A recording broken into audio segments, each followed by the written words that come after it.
पश्चाताप का अर्थ है जो आपने किया उसके लिए पछतावा। यदि आप चोरी करते हैं तो आप चोरी के लिए पछता लेते, आप हिंसा करते हैं तो आप हिंसा के लिए पछता लेते।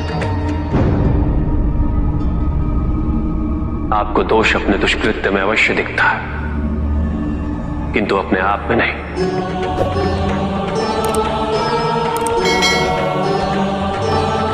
क्योंकि दोष आप अपने से बाहर ढूंढते हैं, उसके कारण अपने से पृथक करके देखना चाहते हैं।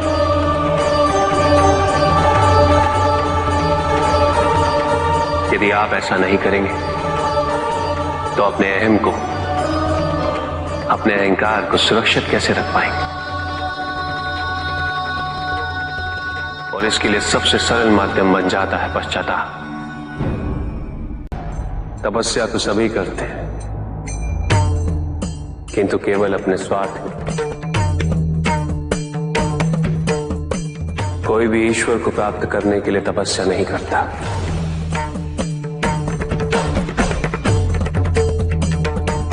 कोई भी तपस्या इसलिए नहीं करता कि उसकी भक्ति उसके आराध्य तक पहुंच जाए। मृत्यु चाहते हो, मुक्ति चाहते हैं, किंतु मृत्यु से मुक्ति प्राप्त नहीं होती, ना ही मृत्यु जीवन का अंत होती। सृष्टि ही जीवन, प्रकाश ही जीवन। और यदि जब हम नेत्र खोले और हमें प्रकाश की अनुभूति ना हो, तो इसका यह अर्थ नहीं कि प्रकाश कहीं नहीं। प्रकाश है। आवश्यकता है तो अपने नेत्र खोलकर अंधकार के परे दे दे।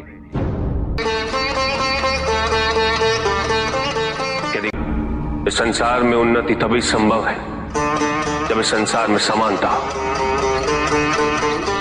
बराबरी। कोई सर्वशक्तिशाली ही नहीं रहेगा तो कोई निर्बल नहीं होगा।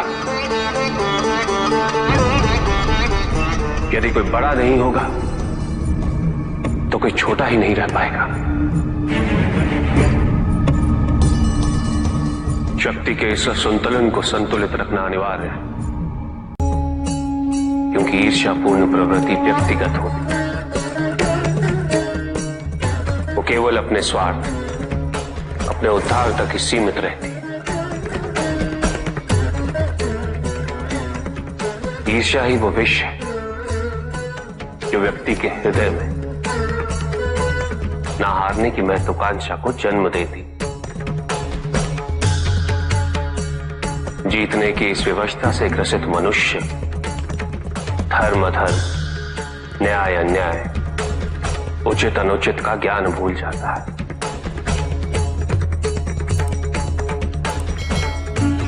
संवेदना, करुणा भूल जाता है। उसे स्मरण रहता है तो केवल जीतना, भले ही वो छल कपट के माध्यम से ही क्यों ना हो। एक असुर था, एग्रिप। एक दिन वो ब्रह्मलोक गया।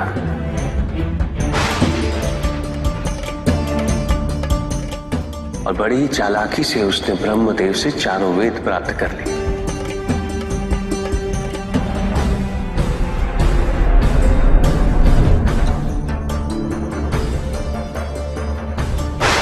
और जाके समुद्र में छुप गया, क्योंकि सारा ज्ञान वेदों में निहित है। इसीलिए संसार से सारा ज्ञान चला गया। जब अज्ञानता का अंधकार फैलता है तो अधर्म बढ़ने लगता है।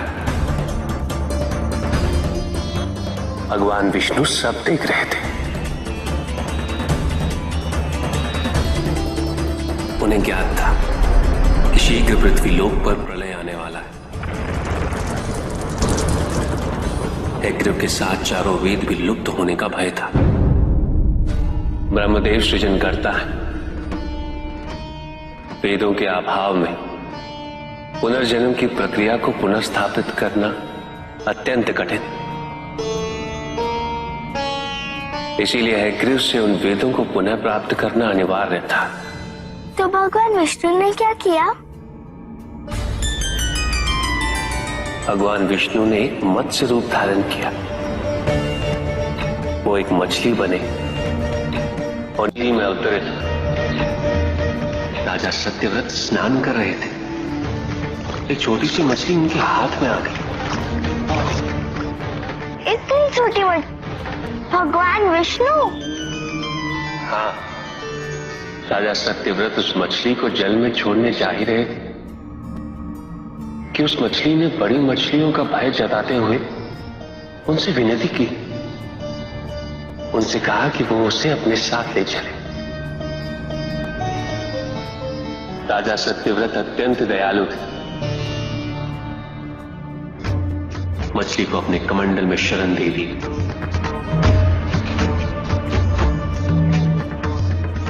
और अपने महल में ले गए। किंतु रात भर में मछली इतनी बड़ी हो गई कि कमंडल में रह पाना उसके लिए संभव ही नहीं था। और उसका बड़ा आकार देखने के पश्चात राजा सत्यव्रत ने उसे कमंडल में से निकालकर एक मटके में डाल दिया।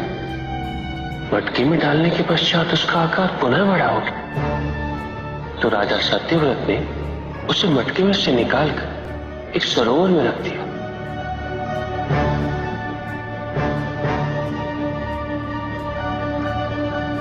किंतु उस एक ही रात में सरोवर में रखने के पश्चात भी उसका आकार इतना बड़ा हो गया कि उसे नदी में रखना पड़ा। किंतु नदी में रखने के पश्चात भी उसका आकार पुनः बड़ा हो और इतना बड़ा हो गया कि यदि उसे महासागर में नहीं रखा जाता तो उसकी मृत्यु निश्चित थी। राजा सत्यव्रत उसे महासागर की ओर ले गए।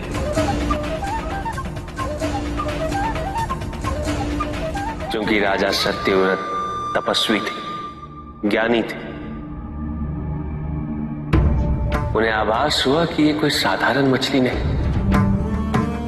ये स्वयं साक्षात भगवान विष्णु ही है। भगवान विष्णु राजा सत्यव्रत की उदारता से अत्यंत प्रसन्न थे। इसीलिए उन्होंने राजा सत्यव्रत को मत्स्य रूप धारण करने का कारण बताया। साथ ही उन्होंने सत्यव्रत से कहा कि आज से 7वें दिन प्रलय आएगा, समस्त पृथ्वी जल में समा जाएगी। किंतु आप सप्तऋषियों के साथ साथ अनाज, वनस्पति व अशुद्धों की प्रत्येक प्रजाति के बीज और प्रत्येक पशु का एक एक जोड़ा लेकर एक विशाल नौका में सवार होकर मेरी प्रतीक्षा कीजिएगा। केवल एक ही स्थान ऐसा होगा जिसकी ऊंचाइयों को जल छू नहीं पाएगा। मैं लौटूंगा और आपको वहां लेके चलूंगा। ऐसा कौन सा स्थान था? हिमालय पर,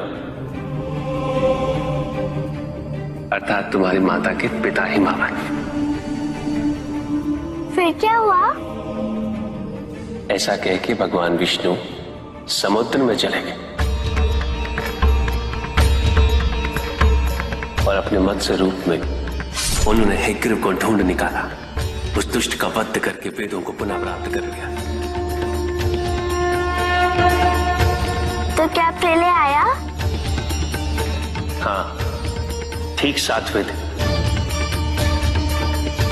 किंतु भगवान विष्णु के आदेश अनुसार राजा सत्यव्रत एक विशाल नौका में उनकी प्रतीक्षा कर रहे थे। तभी विष्णु जी एक सींग वाली विशाल स्वर्ण मत्स्य रूप में प्रकट हुए। नौका को मत्स्य से बांधते हेतु सर्पराज वासुकी का प्रयोग किया गया और विष्णु जी ने अपने वचन अनुसार उन सबको हिमालय तक सुरक्षित पहुंचाया, ताकि प्रलय के पश्चात वेदों के आधार पर संसार पुनः बसाया जा सके।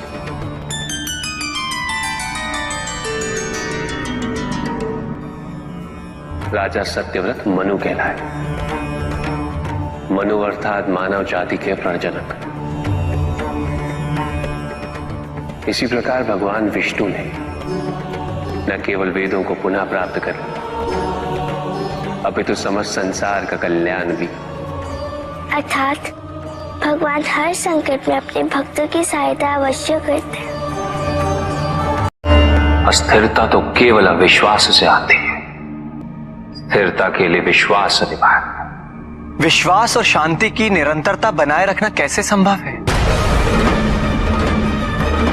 इस नकारात्मकता का प्रसार हम कैसे रोकें प्रभु? केवल इस जागरूकता से कि सब कुछ अहम से संबद्ध नहीं। जब भी किसी व्यक्ति के कार्य में अहम भाव प्रबल हो तो अहंकार, व्यक्ति जैसा भी हो उसे अस्तित्व केवल वैसा ही प्राप्त होता है। व्यक्ति यदि अपने कर्मों के लिए अपने को उत्तरदायी समझे तो वो स्वतंत्र था। जब तक व्यक्ति किसी और को उत्तरदायी समझेगा तब तक वो निर्भर रहेगा। व्यक्ति यदि ये सोचे कि उसके दुख का कारण कोई और है तो वो सुखी कैसे रह पाएगा? यह असंभव है, क्योंकि दूसरों को परिवर्तित करना उसके वश में नहीं। वो तो केवल अपने आप को परिवर्तित कर सकता है। यही एक स्वतंत्रता है उसके पास। जो पीड़ा है, जो कष्ट है, वो व्यक्ति के अपने फल है, अपने निर्णय के फल। और जिस दिन वो अपने निर्णय परिवर्तित कर ले उसी दिन उसके जीवन में परिवर्तन भी आ जाएगा। जिन्होंने जीवन के प्रति घृणा सिखाई उन सभी व्यक्तियों ने पृथ्वी को नर्क बनाने में अपना योगदान दिया। इसलिए अधिकांश व्यक्ति अपने दोष, अपनी त्रुटियां और अपनी व्यर्थता को जीवन पर आरोपित कर मुक्त हो जाते। उन्हें लगता है कि जीवन ऐसा ही होता है और उसके समक्ष वो विवश। वो ये नहीं समझते कि वो जिन प्रवृत्तियों को लिए वो प्रवृत्तियां दुख को जन्म देने वाली वृत्तियां हैं। वो अपनी अज्ञानता के गहराई से अनभिज्ञ है और वो अपने अहंकार में ये स्वीकार नहीं कर पाते कि वो तो कुछ जानते ही नहीं। अहंकार सर्वज्ञता का भ्रम उत्पन्न करता है। न जानने की स्वीकृति बहुत बड़ी विनम्रता है और वही पवित्रता भी है। हमें संसार में संतुलन को बनाए रखने के लिए पवित्रता के आधिक्य की आवश्यकता है। किंतु प्रभु, इस पवित्रता में कौन से लक्षण अनिवार्य हैं? अनेकों लक्षण हैं, किंतु इन परिस्थितियों में जो सबसे अधिक महत्वपूर्ण है वो है सतित्व। सकारात्मक ऊर्जा का सबसे पावन स्वरूप सतित्व। इस सतित्व पर मात्र विश्वास ही पर्याप्त है व्यक्ति को सुरक्षित रखने के लिए।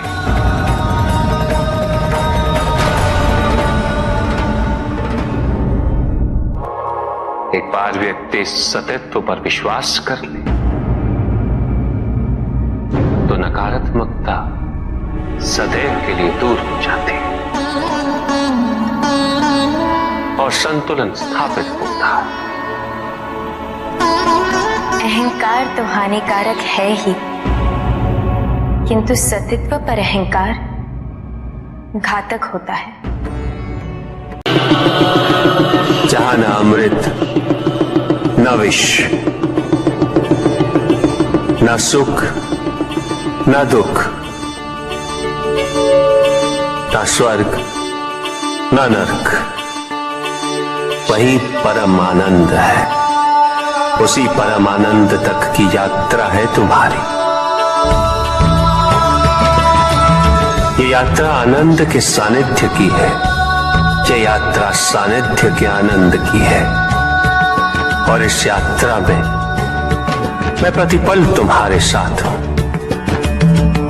मुझे ढूंढो मत, केवल पहचानो तुम ही मैं हूं, मैं ही तुम।